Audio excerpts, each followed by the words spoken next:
ಇವರೆಲ್ಲ ಹಿಂದೂಗಳು. ಅದೆಲ್ಲ ಇಲ್ಲ ಅವ್ರ ಮನೆಗೆ ಬೀಫು ಬಂದಿದ್ದು ನಾನೇ ನೋಡಿದ್ದೀನಿ. ಡೆಲಿವರಿ ತೊಗೊಂಬಂದಿದ್ದಾರೆ ಇಲ್ಲಿ ಯಾರಪ್ಪ ನಗರದಿಂದ ಇಲ್ಲಿಗೆ ತೊಗೊಂಬಂದಿದ್ರು, ಬ್ರಿಗೇಡಿಗೆ ತೊಗೊಂಬಂದಿದ್ರು. ನನಗೆ ಅವತ್ತೇ ಗೊತ್ತಾಗಿದ್ದು ಇಲ್ಲಿ ಬೀಫ್ ಸಪ್ಲೈ ಆಗ್ತದೆ ಅಂತ. ಅದೆಲ್ಲ ತಪ್ಪು ಸರ್. ನಾವು ಇಲ್ಲಿ ಹಿಂದೂಗಳು ಇಷ್ಟಿದ್ದೀವಿ, ನಮ್ಮ ಹಿಂದೂಗಳಿರೋ ಜಾಗದಲ್ಲಿ ಆ ಥರ ಬೀಫು ಇಲ್ಲಿ ಒಳಗಡೆ ಬಂದಾಗ ನನಗೆ ಎಷ್ಟು ಇದಾಗಿತ್ತು ಅಂದರೆ ಅವತ್ತಿಂದಲೇ ನನಗೆ ತುಂಬ ಬೇಜಾರು. ಅವ್ರ ಮನೆಗೆ ಹೋಗಿ ಡಿನ್ನರ್ ಎಲ್ಲ ಮಾಡ್ತಾರೆ ಇವರು ಆ ಮಾಂಸ ತಿನ್ನೋದಕ್ಕೋಸ್ಕರ ನಮ್ಗಳ ಮೇಲೆಲ್ಲ ತುಂಬ ಇದು ಮಾಡ್ತಾರೆ. ತಪ್ಪು. ನಮ್ಮ ಹಿಂದೂಗಳಾಗಿ ನಿಜವಾಗ್ಲೂ ಅದೊಂದು ಆ ವಿಚಾರದಲ್ಲಿ ತುಂಬ ನನಗೆ ಬೇಜಾರು ಸರ್. ಅಲ್ಲ ಬೀಫ್ ಅದೆಲ್ಲ ಅದು personal choice, personal choice sir. ಇವರೊಬ್ಬ ಹಿಂದೂಗಳಾಗಿ ಹೆಂಗೆ ಸರ್ ತಿಂತಾರೆ? ಹೌದು, ನಮ್ಮ ಹಿಂದೂ ಧರ್ಮಕ್ಕೆ ದೊಡ್ಡ ಅವಮಾನ ಇವರಲ್ಲ. ಅದರಲ್ಲಿ ಬೇರೆ ಏನು ಒಬ್ಬೊಬ್ಬೊಬ್ಬೊಬ್ಬ ಅಲ್ಲ, ಪೂಜೆ ದಿವಸ ನೋಡಬೇಕಾಗಿತ್ತು. ಪೇಂಟಿಂಗ್ ಪೂಜೆ ದಿವಸ ಅಂಚೆ ಉಟ್ಕೊಂಡು ಬಟ್ಟೆ ಇಟ್ಕೊಂಡು ಬಂದಿದ್ದೇನೋ ಅಂತ. ಅಲ್ಲ, ನಾರ್ತ್ ಇಂಡಿಯಾ, ವೆಸ್ಟ್ ಬೆಂಗಾಲ್, ಅಸ್ಸಾಂನಲ್ಲಿ ಅವರೆಲ್ಲ ತಿಂತಾರೆ. ಅದೇ ಹೇಳ್ತಾರದು. ಇವ್ರಿಗೆ ಸುರ್ಜಿ ಶರ್ಮಾ ಎಲ್ಲ ಅಲ್ಲಿ ಅಶ್ವಮೇಧ ಕುದುರೆನೇ ಕುಯ್ಕೊಂಡು ತಿಂತಾರಲ್ಲ ಕಾಶ್ಮೀರಿ ಪಂಡಿತ. ಇಲ್ಲ ತಪ್ಪು ಮಾಹಿತಿ ಅದೆಲ್ಲ, ಹೆಂಗೆ ಗೊತ್ತಿಲ್ಲ. ಒಟ್ನಲ್ಲಿ ನಾನು ಈ ಸುರ್ಜಿ ಶರ್ಮಾ ಅಲ್ಲೇ ಬಾಂಗ್ಲಾದೇಶದವರಲ್ವಾ, ಅಲ್ಲೆಲ್ಲ ಜಾಸ್ತಿ ತಿಂದು ಇವಾಗ ಅಂಥವ್ರಿಗೆ ಸರ್ ಸುರ್ಜಿ ಶರ್ಮಾ ಜಾಸ್ತಿ ಸಪೋರ್ಟ್ ಅವ್ರಿಗೇನೆ, ಆ ಕ್ರಿಶ್ಚಿಯನ್ ಅವ್ರಿಗೆ ಫುಲ್ಲು. ನೀವು ಕ್ರಿಶ್ಚಿಯನ್ನು ಹಿಂದೂ ಅಂತೆಲ್ಲ ಮಾತಾಡಕ್ಕೆ ಹೋಗ್ಬೇಡಿ. ಇದ್ಮೇಲೆ ಕ್ರಿಶ್ಚಿಯನು ಹಿಂದೂ ಅಂತಾರೆ ಪಾಪ. ಸರ್ ಇವಾಗ ನೋಡಿ, ಇವಾಗ ನಾನಿರೋ ವಿಲೇಜು ಪೂರ್ತಿ ಆಲ್ಮೋಸ್ಟ್ ಎಲ್ಲ ಕ್ರಿಶ್ಚಿಯನ್ಸೇ, ಓಕೆನಾ. ಆ ಊರಲ್ಲಿರೋರೆಲ್ಲರೂ ಎಷ್ಟು ರೆಸ್ಪೆಕ್ಟ್ ಕೊಡ್ತಾರೆ ಅಂದರೆ, ನಾನು ಚರ್ಚ್ಗೆ ಹೋಗ್ತೀನಿ, ಎಲ್ಲ ಬರ್ತೀನಿ. ಬಟ್ಟು ನಾನು ಹೇಳ್ತಾ ಇರೋದೇನೆಂದರೆ, ಈ ಬೀಫು ತಿನ್ನೋದು ಕಲಿಸ್ತಾ ಇದ್ದಾರಲ್ಲ ನಮ್ಮ ಹಿಂದೂಗಳಿಗೆ, ಅದು ತಪ್ಪು ಅಂತ ನಾನು ಹೇಳ್ತಾರೆ. ಓಕೆ, ಅವರು ಅದಕ್ಕೆ ನಾನು ಇರೋದು ಅಷ್ಟೇ. ಯಾಕಂದರೆ ನಾನು ಸರ್ ಅಲ್ಲ, ತಿನ್ಸೋದು ಕಲ್ಸೋದು ಒಂದು, ಇವ್ರು ತಿನ್ನೋಕೆ ಇಷ್ಟಪಡ್ತಾ ಇದಾರೆ ಅದು ಇನ್ನೊಂದು. ಅದು ನಾವೇನು ಮಾಡೋಕ್ಕಾಗುತ್ತೆ? ಹಿಂದೂಗಳಾಗಿ ನಾವು ಪೂಜೆ ಮಾಡೋ ಇದನ್ನು ಹೋಗಿ ಅವ್ರ ಮನೇಲಿ ತಿಂತಾರಲ್ಲ, ಇವ್ರು ಎಂಥ ಕ್ಯಾಂಡಿಡೇಟ್ಸ್ ಇವರೆಲ್ಲ. ಇವರೆಲ್ಲ ದೊಡ್ಡದಾಗಿ ಮಾತಾಡ್ತಾರೆ ಫುಲ್ಲು. ನಮ್ಗೆ ಅದಕ್ಕೆ ನೇಪಾಳ, ಅಸ್ಸಾಂ ಕಡೆ ಎಲ್ಲ ತಿಂತಾರೆ ಅಂತ ನನಗೆ ಗೊತ್ತಿರಂಗಿದೆ ಸರ್. ಆ ಕಡೆ ತಿಂತಾರೆ ಸರ್ 100%. ನಾನು ಮೊನ್ನೆ ಇದಕ್ಕೆ ಹೋಗಿದ್ದೆಲ್ಲ, ಬಫೆಲೋನ ಇದು ಮಾಡ್ತಾರಲ್ಲ. ಹೌದು. ಇವಾಗ ಸರ್ ಅಲ್ಲ, ಇವಾಗ ಕಾಮಾಖ್ಯಗೆ ಹೋಗ್ತಾ ಇರ್ತೀನಿ. ಕಾಮಾಖ್ಯಲ್ಲೂ ಇವಾಗ ಅಸ್ಸಾಮಲ್ಲಿ ಮೇಯ್ನು ಬಲಿ ಕೊಡೋದೇ ಕೋಣನ ಬಲಿ ಕೊಡ್ತಾರೆ. ಅದನ್ನೆಲ್ಲ ಅಲ್ಲಿ ತಿಂತಾರೆ. ಅದೆಲ್ಲ ಏನು ತೊಂದರೆ ಇಲ್ಲ, ಆ ಕಡೆ ಅವರು ತಿಂತಾರೆ ಅಲ್ಲಿ. ಅದು ಅವ್ರ ಪದ್ಧತಿ. ಅದು ನಾಯಿ ಮಾಂಸನೂ ತಿಂತಾರೆ ನಾಗಾಲ್ಯಾಂಡಲ್ಲಿ. ಅಪ್ಪ ನಾಯಿ ತಿಂತಾರೆ. ಹೌದು, ನಾಯಿ ಆಮೇಲೆ ಇಲಿ ತಲೆ ತಿಂತಾರೆ. ಅದೇ ಡೆಲಿಕಸಿ ಅವ್ರದ್ದು ಸರ್. ಎಲ್ಲಿ ಏನು ಬೇಕಾದ್ರೂ ತಿನ್ಕೊಳ್ಳಿ, ನಮ್ಮ ಕ್ಯಾಂಪಸ್ ಒಳಗಡೆ ಈ ಥರ ಮೀಟ್ ಎಲ್ಲ ಬರಬೇಡ ಅಂತ ನಾನು ಕೇಳ್ಕೊತೀನಿ ಅಷ್ಟೇ. ಹೇಳ್ತೀನಿ ಅಂದರೆ, ನಾನು ದಿಮಾಪುರ್ಗೆ ಹೋಗಿದ್ದೆ, ನಾಗಾಲ್ಯಾಂಡ್ಗೆ ಹೋಗಿದ್ದಾಗ ನನಗೆ ಅವರು ಲೋಕಲ್ ಟ್ರೈಬ್ ಜನ ಇದ್ರಲ್ಲ, ಒಂದು ಝೋನ್ಗೆ ಹೋದಾಗ ಇಲಿ ತಲೆನ ತಗೊಂಬಂದು ಕೊಟ್ಟಿದ್ದು ತಿನ್ನು ಅಂತ. ಅದು ನಾ ಬೇಡ ಅಂದರೆ ಒಂಥರ ಬೇಜಾರು ಮಾಡ್ಕೊತಾರೆ ಅಂದ್ಬಿಟ್ಟು ನಾನು ವೆಜಿಟೇರಿಯನ್ ಅಂತ ಹೇಳ್ಬಿಟ್ಟು ಸುಳ್ಳು ಹೇಳ್ಬಿಟ್ಟೆ. ಸೊ ಆದರೆ ಅದು ಅವ್ರ ಪದ್ಧತಿ, ಏನು ಮಾಡೋಕ್ಕಾಗಲ್ಲ. ಹಂಗಂದ್ಬಿಟ್ಟು ಅವ್ರು ತಿನ್ಕೊಳ್ಳಿ, ಇದನ್ನ ಪ್ರಾಪಗೇಟ್ ಮಾಡಬಾರ್ದು ಸರ್. ನಾನು ಅದೇ ಸರ್, ಇವಾಗ ಅವ್ರಿಗೆ ಬೇಕಾ ಅವ್ರು ತಿನ್ಕೊಳ್ಳಿ, ಅಲ್ಲ ಫೋರ್ಸ್ ಮಾಡಬಾರ್ದು. ಅದು ಓಕೆ. ಇವ್ರು ನಮ್ಮ ಹಿಂದೂಗಳನ್ನ ಕರೆಸಿ ಅವ್ರ ಮನೇಲಿ ಅದನ್ನೆಲ್ಲ ತಿನ್ಸೋದು ನನಗೆ ಇಷ್ಟ ಆಗಲ್ಲ ಸರ್. ನಾನು ಇದನ್ನು ದೊಡ್ಡದಾಗಿ ಇದು ಮಾಡೋಂತಿದ್ದೆ. ಏನು ಪ್ರಯೋಜನ? ಈ ಜನಗಳಿಗೆ ನಾವು ಏನು ಮಾಡಿದ್ರು ತಪ್ಪು. ಇವಾಗ ನೋಡಿ, ಪೇಂಟಿಂಗ್ ವಿಚಾರವಾಗಲಿ, ಗಿಡದ ವಿಚಾರವಾಗಲಿ, ಇಷ್ಟೊಂದೆಲ್ಲ ಮಾಡ್ತಾಯಿದ್ದೀವಿ. ಏನು ಪ್ರಯೋಜನ? ಯಾಕೆ ಮಾಡ್ತಾಯಿದ್ದಾರೆ ಅಂತ ಸ್ವಲ್ಪ ಯೋಚನೆ ಬೇಡವಾ?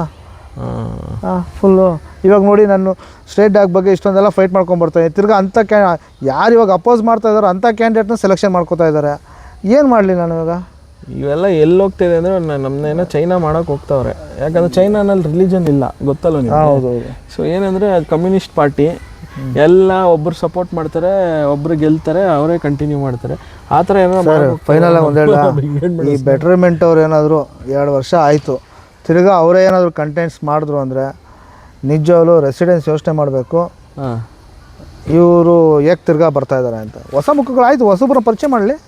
ಹೌದು, ಮಾಡಬೇಕು. ಹೊಸಬ್ರನ್ನ ಪರಿಚಯ ಮಾಡಲಿ. ಒಂದು ಬ್ಯಾಕ್ ಎಂಡಲ್ಲಿ ನಿಂತ್ಕೊಂಡು ಸಪೋರ್ಟ್ ಮಾಡಲಿ ಅವ್ರಿಗೆ. ಏನು ಕೆಲಸ ಮಾಡ್ಬೇಕು ಅಂತ ಇದು ಮಾಡಲಿ. ಯಾಕೆ ಅವರೇ ಬರ್ತಾ ಇರಲ್ಲ? ಈ ಗಿಡದ ಮೇಲೆ ಇದು ಏನು ದ್ವೇಷ ಮಾಡೋರನ್ನ ಆ್ಯಕ್ಚುಲಿ ಫಸ್ಟ್ ಆಫ್ ಆಲ್ ನೋಡಿ ಸರ್, ನಾವು ಎಷ್ಟು ಜನ ತುಳಸಿ ಗಿಡ ಸರ್ ಅಲ್ಲಿ ನೋಡಿದ್ರೆ ನಾವು ಅಷ್ಟು ಕಷ್ಟ ಬಿದ್ದು ಹಾಕ್ಸಿದ್ದು. ಗಾರ್ಡನಿಂಗ್ ಅವ್ರ ಕೈಯಲ್ಲಿ ಎಲ್ಲ ಕಟ್ ಮಾಡಿಸ್ಬಿಟ್ಟಿದ್ದಾರೆ ತುಳಸಿ ಗಿಡ ಎಲ್ಲ. ಬಟ್ ಬೆಲ್ಪತ್ರೆ ಮರ ಎಷ್ಟು ಚೆನ್ನಾಗಿ ಬರ್ತಾಯಿದೆ ಗೊತ್ತಾ? ತುಂಬ ಚೆನ್ನಾಗಿ ಬರ್ತಾಯಿದೆ. ಬೆಲ್ಪತ್ರೆ ತೋಟನ ಕಟ್ ಮಾಡಿಬಿಟ್ರು ಇಕ್ಕಿಲ್ಲ ಅವರು, ಫುಲ್ ಕಟ್ ಮಾಡಿಬಿಟ್ರು ತುಳಸಿ ಗಿಡ. ಬಟ್ ಬೆಲ್ಪತ್ರ ಮರ ಕಟ್ ಮಾಡಿಲ್ಲ. ಬೆಲ್ಪತ್ರ ಎಲ್ಲ ತುಂಬ ಚೆನ್ನಾಗಿ ಬಂದಿದೆ. ಸೊ ನಂಗೆ ಖುಷಿ ಆಯಿತು, ಬೆಲ್ಪತ್ರ ಗಿಡಗಳು ತುಂಬ ಚೆನ್ನಾಗಿ ಬರ್ತಾ ಇದೆ. ಅಲ್ಲ ನಾವು ಹೋಗಿ ಹಾಕ್ಬಿಟ್ಟು ಒಂದು ಅದು ಇದು ಒಂಥರ ದ್ವೇಷ ಇದು ಸರ್. ಗಿಡದ ಮೇಲೆ ಏನು ಕೋಪ ತೋರಿಸೋದು ಇವ್ರು ಅಷ್ಟೊಂದು ಪ್ರಾಂಪ್ಟ್ ಆಗಿರೋರಾದರೆ ಯೂನಿಫಾರ್ಮ್ ಅಂತ ಹೇಳಿದ್ರೆ ಬ್ರಿಗೇಡು, ಮತ್ತು ಯಾಕೆ ಸ್ಟ್ರಕ್ಚರ್ ಪೇಂಟ್ ಮಾಡಿಸ್ತಾ ಇದ್ದಾರೆ ಇವಾಗ ಎ ಬ್ಲ್ಯಾಕ್?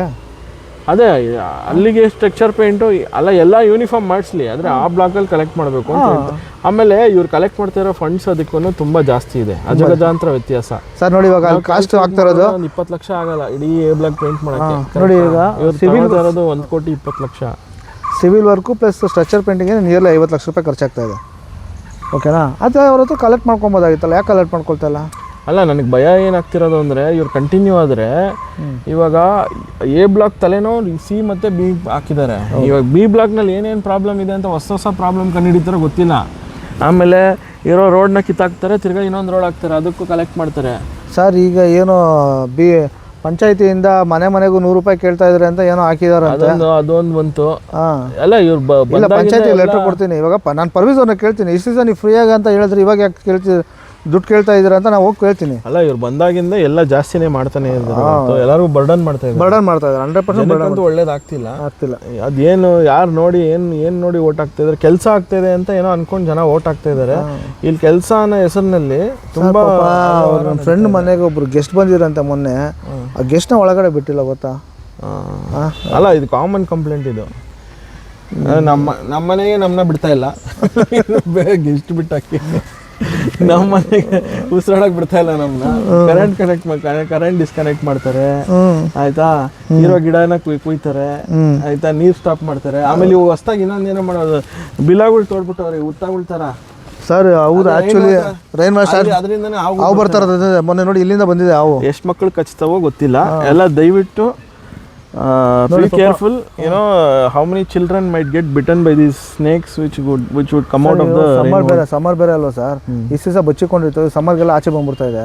ಅದೇ ಜಾಸ್ತಿ ಏನಕ್ಕೆ ಬರ್ತಿದೆ ಅಂದರೆ ಈ ತೂತುಗಳಿಂದ ಫಸ್ಟು ಕೆಳಗಡೆ ಇರೋವು. ಹೌದು, ಏನಾಗಿದೆ ಅಂದರೆ ಇವಾಗ ಓಲ್ ಓಪನ್ ಮಾಡ್ಬಿಟ್ಟು ಅದೇ ಈ ತಲೆ ಇಲ್ದಿರೋ ಕೆಲಸ ಅನ್ನೋದು ಇದಕ್ಕೇನೆ.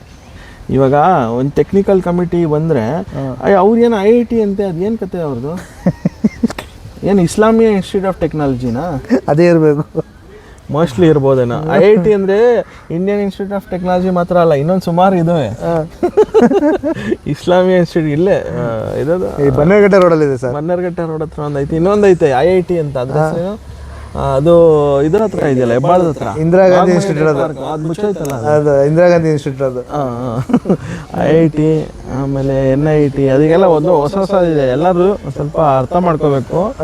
IIT ಅವ್ರು ಮಾಡೋ ಕೆಲಸ ಅಂತೂ ಅಲ್ಲ ಇದಲ್ಲ.